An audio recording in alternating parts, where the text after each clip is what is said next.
Hey, I'm Dr. Collins. Let's talk about TMJD. So I know there's a lot of you out there who are suffering with a lot of pain and discomfort in your TMJ. You've been to dentists, you've maybe been on pain meds, you're thinking about going and having surgery because it's relentless and it's horrible.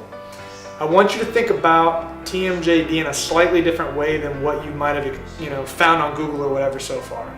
Instead of just hyper-focusing on the joint, because it's just a joint, it's just how your jaw articulates with your skull, I want you to think about the position of your skull in space, right? Because if your head is not properly lined up in space, the way that your jaw tracks and slides is no longer symmetrical. One side's going to have compression and the other side's going to be stretched out, right? So in this office, my whole goal is to get that head and neck back in proper configuration instead of hyper-focusing on your jaw.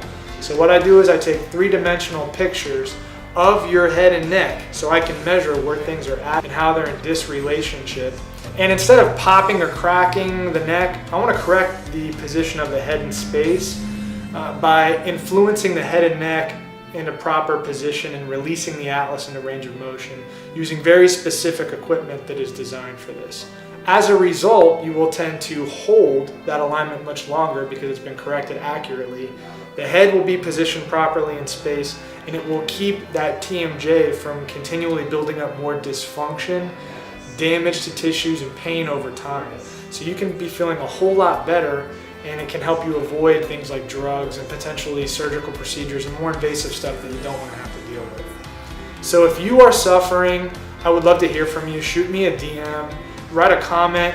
If you know somebody that is experiencing TMJD, tag them in the comments below. It's miserable and they're probably just searching for some kind of real help, and this approach can help them.